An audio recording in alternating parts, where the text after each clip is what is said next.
নমস্কার, আমি অ্যাস্ট্রোলজার সুমিতা শাস্ত্রী।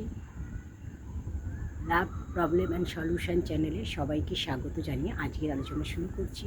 আজকের আলোচনা হচ্ছে লাভ প্রবলেম সলিউশন নিয়ে একটা কথা আমি বলবো আপনাদের। আপনার ভালোবাসার মানুষ, আপনার প্রিয় মানুষটি আপনাকে ভালোবাসে অরিজিনাল নাকি ফেক ভালোবাসা, এটা আপনি কি করে বুঝবেন? আপনার সাথে দীর্ঘদিন সম্পর্ক রয়েছে, কিন্তু আপনি বুঝতেই পারছেন না যে ব্যক্তিটি আপনাকে সত্যি সত্যি ভালোবাসে নাকি আপনার সাথে টাইম পাস করছে। সেই নিয়ে আজকে আলোচনা করব। ধরুন আপনার সাথে আপনার ভালোবাসার মানুষটির সম্পর্ক বহুদিনের বা বহু বছরের, কিন্তু আপনি ইদানিং বুঝতে পারছেন না, মনে হচ্ছে যেন ভালোবাসাটা আগের মতো নেই। তাহলে এই কারণগুলো অবশ্যই আপনি লক্ষ্য করবেন। সেখানে দেখবেন যে আপনি যখন ফোন করছেন তখন আপনার ভালোবাসার মানুষটি ফোন রিসিভ করছে কি না, ফোনে আপনার সাথে কথা বলছে কি না, কখন সময় আপনাকে দিচ্ছে, বা আপনি যদি দেখা করতে চাইছেন আপনার সাথে দেখা করছে কি না, কী বলছে, আপনি যদি মেসেজ করেন মেসেজে রিপ্লাই দিচ্ছে কি না, কতক্ষণ পর পর দিচ্ছে। যদি দেখেন আপনি মেসেজ করছেন আপনাকে সঙ্গে সঙ্গে রিপ্লাই দিচ্ছে, তাহলে জানবেন যে ঠিকঠাক আছে। বা যদি দেখেন যে আপনি মেসেজ করছেন সঙ্গে সঙ্গে রিপ্লাই দিচ্ছে না, অনেক পরে পরে হ্যাঁ না ছোটো ছোটো কাটা কাটা উত্তর দিচ্ছে, আপনাকে অ্যাভয়েড করছে, তখন বুঝতে পারবেন যে আপনাকে অ্যাভয়েড করতে চাইছে। অনেকক্ষণ পরে পরে আপনার সাথে কথা বলছে, আপনি একটা মেসেজ করলেন 2 মিনিট 3 মিনিট 5 মিনিট 10 মিনিট পর রিপ্লাই করছে, তখন জানবেন আপনার সাথে আপনাকে অ্যাভয়েড করতে চাইছে, আপনার সাথে মেসেজে কথা বলতে চাইছে না। আর যদি সঙ্গে সঙ্গে উত্তর দেয়, গোটা গোটা কথায় ভালো পরিষ্কার লাইনে উত্তর দেয়, তখন জানবেন যে আপনার সাথে সম্পর্ক ঠিকঠাকই আছে। 1 নম্বর পয়েন্ট। 2 নম্বর পয়েন্ট, যদি দেখেন যে আপনি ফোন করছেন, ফোন করলেই সে রিসিভ করছে ফোনটা, ফোন করে কথা বলছে, তাহলে জানবেন ঠিকঠাক সম্পর্ক রয়েছে। হ্যাঁ, এমনটা হতে পারে অনেক সময় হয়তো কাজের মধ্যে থাকতে পারে, ফোন হয়তো রিসিভ করে বলতে পারে যে আমি ব্যস্ত আছি, পরে ফোন করো, সেটা ঠিক আছে। কিন্তু অনেক সময় দেখবেন যখনই ফোন করছেন তখনই ফোনটা ধরে ব্যস্ত আছি, কথা বলতে চাইছে না, ফোন কেটে দিচ্ছে, তখন কিন্তু জানবেন যে আপনাকে আগের মতো ভালোবাসে না, বা এই ভালোবাসাটা অরিজিনাল নয়, ফেক। কেন সবসময় কোনো মানুষ ব্যস্ত থাকে। কাজের সময় যদি আপনি ফোন করেন, ব্যস্ত যদি থাকে, আপনি হয়তো এখান থেকে বুঝতে পারছেন না যে ওপারের মানুষটি কী করছে। সে ব্যস্ত থাকতেই পারে, কাজ করতেই পারে, তাহলে কী করবে? সে তো বলবে যে আমি ফ্রি হলে তোমাকে কল করে নেবো। যদি দেখো যে তোমাকে ফ্রি হয়ে কল করছে, তাহলে জানবে যে তোমার ভালোবাসাটা সত্যি, তোমাকে অরিজিনালি ভালোবাসে।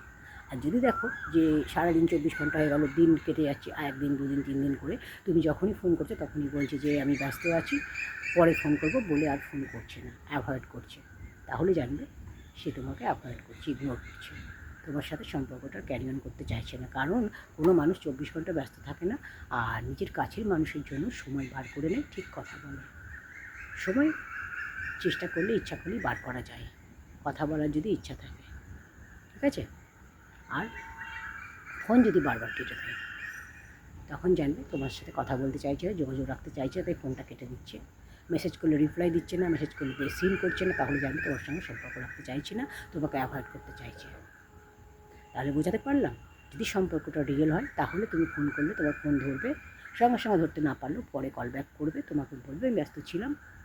আর তোমাকে মেসেজ করলে তোমার মেসেজে রিপ্লাইও দেবে, তোমার সাথে কথা বলবে, বা তোমাকে পুরো লাইনে গোটা গোটা সেন্টেন্সে কথা বলবে।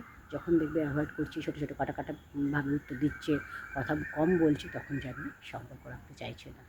তো এইভাবে তুমি বুঝতে পারবে যে তোমার সাথে সম্পর্কটা রিয়েল না ফেক। এইভাবে নিজের মানুষ, কাছের মানুষকে তুমি সহজে চিনতে পারবে। তো নিজের জীবনটা কখনোই নষ্ট করবে না। জীবন অনেক মূল্যবান, জীবন অনেক দামি, জীবন একটাই। তাই বলবো, অবশ্যই ভালোবাসার মানুষকে, মনের মানুষকে ভালোভাবে চিনে জেনে তারপরে ভালোবাসো। ভুল পথে যেও না, ভুল কিছু করো না, নিজের জীবনটাই শেষ হয়ে যাবে। যদি তোমার ভালোবাসার মানুষ তোমার জীবন থেকে হারিয়ে যায়, এটা ভেবো না তোমার জীবনটা শেষ হয়ে গেছে। তোমাকে নতুন করে বাঁচতে হবে, নতুন করে তোমাকে এগিয়ে যেতে হবে, কাজে লক্ষ্য দিতে হবে। তোমাকে তোমার তোমার যে লক্ষ্য, সেই লক্ষ্যে এগিয়ে যেতে হবে। তোমাকে জীবনে বড় হতে হবে, জীবনে দাঁড়াতে হবে, নিজের পায়ে দাঁড়াতে হবে। তুমি যদি নিজের পায়ে দাঁড়াও, সঠিক একটা জায়গায় পৌঁছাও, নিজে কিছু করো, তখন দেখবে ভালোবাসা তোমার পিছনে ছুটছে, তুমি কারোর পিছনে ছুটবে না। তাই জীবনে ভুল হলে সেই ভুলটা সংশোধন করার চেষ্টা করবে, কখনোই নিজের জীবন দিয়ে নেবে। হতেই পারে, মানুষের জীবনে কোনো রকম কোনো সমস্যা আসতেই পারে, একটা প্রেম চলে যেতেই পারে, ভালোবাসার মানুষ চলে যেতেই পারে। তবে সঠিকভাবে তুমি হয়তো অরিজিনালি ভালোবাসো, মন থেকে ভালোবাসো, তো ভালোবাসা চলে গেলে জানি অনেকটাই দুঃখ হয়, অনেকটাই কষ্ট হয়, মনটাকে ঠিক করা অনেকটাই কঠিন। তবুও বলবো সবসময় চেষ্টা করবে, চেষ্টা করলে মানুষ পারে না এমন কিছু নেই। চেষ্টা করবে সবসময় যে মনটাকে শান্ত করে নিজের জীবনটা ঠিক পথে চালনা করা। কখনোই ভুল পথে যাবে না, কারণ ভালোবাসাটাই তোমার জীবনের সব নয়। তোমার জীবনে তোমার বাবা মা, আরও তোমার পরিবার, ভাই বোন সবাই আছে, তাদের কথা ভেবে নিজের জীবনটা ঠিকভাবে চালনা করবে। কখনোই ভুল পথে যাবে না, নিজের জীবনটা অকালে শেষ করবে না, জীবন একটাই, সবসময় মনে রাখবে। তো এই চ্যানেলে ভালোবাসা নিয়ে সঠিক পরামর্শ এবং তোমাদের ঠিকভাবে গাইড করার জন্য তোমরা যে সমস্যায় পড়বে সেই সমস্যার সমাধান নিয়ে আমি এই চ্যানেলে চলে আসি। তোমরা অবশ্যই ভিডিওতে লাইক করবে, কমেন্ট সেকশানে কমেন্ট করে জানাবে ভিডিওটা কেমন লাগছে, কী ধরনের কী সমস্যা তোমাদের, কী ধরনের ভিডিও তোমরা দেখতে চাও, কী সমাধান চাও। আর অবশ্যই ভিডিওটা শেয়ার করে দেবে। চ্যানেলটা সাবস্ক্রাইব করে না থাকলে চ্যানেলটা সাবস্ক্রাইব করে পাশে থাকা বেল আইকনটি প্রেস করে দেবে। তাহলে আমার পরবর্তী ভিডিও নোটিফিকেশান সবার আগে পেয়ে যাবে। এই ধরনের ভিডিও দেখতে অবশ্যই সাথে থাকো, পাশে থাকো। ধন্যবাদ সবাইকে।